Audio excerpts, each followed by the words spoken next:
Assalamualaikum warahmatullahi wabarakatuh. Hamdan wa syukran lillah.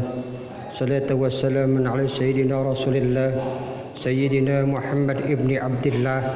La hawla wa la quwata illa billah. Amma ba'd. Faqad qala Allah Ta'ala fi kitabihil karim wa huwa asdaqul qa'ilin. A'udzu billahi minasy syaithanir rajim. Bismillahirrahmanirrahim. وَلَنَبْلُوَنَكُمْ بِشَيْءٍ مِنَ الْخَوْفِ وَالْجُوعِ وَنَقْصٍ مِنَ الْأَمْوَالِ وَالْأَنفُسِ وَالثَّمَرَاتِ وَبَشِّرِ الصَّابِرِينَ. وَقَالَ أيضا سُبْحَانَكَ لَا عِلْمَ لَنَا إِلَّا مَا عَلَّمْتَنَا إِنَّكَ أَنْتَ الْعَلِيمُ الْحَكِيمُ. لَا حَوْلَ وَلَا قُوَّةَ إِلَّا بِاللَّهِ الْعَلِيِّ الْعَظِيمِ. Hadirin yang dirahmati Allah Subhanahu wa taala dimanapun berada, puji dan syukur senantiasa kita panjatkan kepada Allah yang Maha Ghafur. Salawat teriring salam semoga tetap tercurah limpahkan kepada junjungan kita, uswah kita, baginda Nabi besar Muhammad sallallahu alaihi wasallam, pada keluarganya, kepada para sahabatnya, dan mudah-mudahan kita semua termasuk ke dalam golongan orang-orang yang akan mendapatkan syafaatnya. Amin, amin ya Allah ya Rabbal Alamin.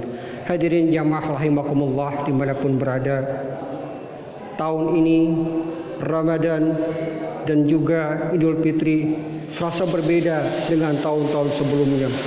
Kegiatan-kegiatan Ramadan serasa terbatasi. Idul Fitri pun sama. Itu tentu ada satu pertanyaan dalam hati kita. Kenapa bisa seperti ini?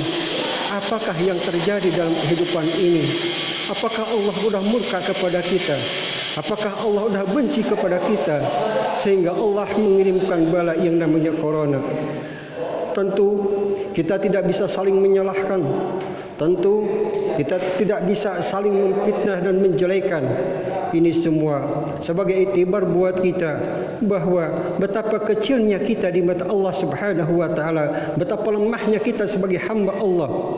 Inilah yang menjadi motivasi kita untuk terus selalu mendekatkan diri kepada Allah Subhanahu wa taala, mengikuti anjuran-anjuran dari baginda Rasul lewat para alim ulama, dan mudah-mudahan semua ini menjadi asbab bertambahnya ketakwaan kita kepada Allah Subhanahu wa taala, menambah kecintaan kita kepada baginda Rasul sallallahu alaihi wasallam, dan menambah ketakziman kita kepada guru-guru kita, alim ulama salafus salihin. Hadirin yang dirahmati oleh Allah Subhanahu wa taala dimanapun kita berada, tentunya dalam surat Al-Baqarah Allah berfirman, وَلَنَبْلُوَنَكُمْ بِشَيْءٍ مِنَ الْخَوْفِ وَالْجُوعِ وَنَقْصٍ مِنَ الْأَمْوَالِ وَالْأَنفُسِ وَالثَّمَرَاتِ وَبَشِّرِ الصَّابِرِينَ. Tidakkah aku akan menguji kalian dengan sedikit rasa ketakutan? Ketakutan inilah yang menjadi asbab imun kita semakin rendah. Maka yakinlah Allah akan memberikan jalan pertolongan. Allah akan memberikan jalan keluar bagi setiap kesulitan-kesulitan yang Allah berikan kepada kita. Ketakutan inilah yang menjadi asbab terkadang, mohon maaf, kita takut kepada makhluk Allah, seperti sabda baginda Rasul sallallahu alaihi wasallam dalam kitab Nasihul Ibad, bahwa akan datang suatu zaman di mana yuhibbul makhluk wa yahsanul khaliq. Kita cinta kepada makhluk dan lalai kepada Sang Maha Pencipta, yaitu Allah Subhanahu wa taala. Jadikanlah musibah yang saat ini masih melanda sebagai motivasi kita untuk dekat kepada Allah. Ala bi zikrillahi tatma'innul qulub. Tenangkan hati kita dengan selalu mengingat kepada Allah. Tenangkan hati kita selalu mengingat kepada Allah, sehingga hati kita akan tenang. Ketenangan inilah yang akan meningkatkan imun kita, yang akan meningkatkan kekebalan tubuh kita. Iya, mohon maaf, tidak ada satu hamba pun yang masuk neraka karena penyakitnya, penyakit lahiriah. Namun yang menyebabkan masuknya ke dalam neraka Allah adalah penyakit hati. Penyakit lahiriah bisa kita obati, dan penyakit batinnya hanya dengan zikir kepada Allah Subhanahu wa taala.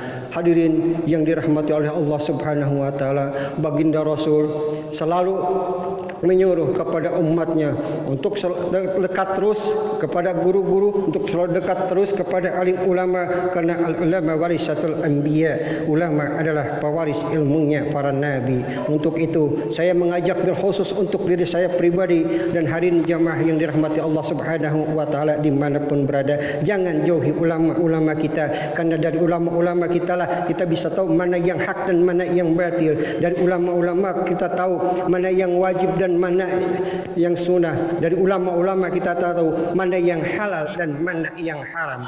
Inilah yang menjadi motivasi kita, sehingga kedepannya kita bisa lebih mawas diri, sehingga kedepannya kita bisa lebih dekat lagi kepada Allah Subhanahu wa taala. Kedepannya kita bisa lebih menyadari betapa lemahnya kita. La haula wala quwata illa billahil aliyil azim. Hadirin jamaah rahimakumullah, sebelum Al-Fakir menutup nasihat ini khusus untuk Al-Fakir, mari kita bersalawat kepada baginda Rasulullah sallallahu alaihi wasallam. Mudah-mudahan salawat kita menjadi asbab turunnya cucuran rahmat, dan kita di akhirat nanti akan mendapatkan syafaatnya. Bismillah, Allahumma salli wa sallim wa barik alaihi. Salli wa sallim daiman abada. Salli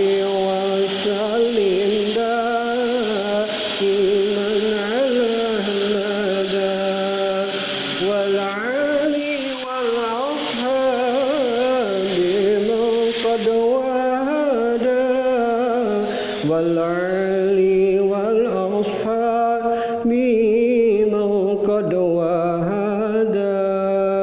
Allahumma salli wa sallim wa barik alaih. Itu saja yang dapat Al-Fakir sampaikan.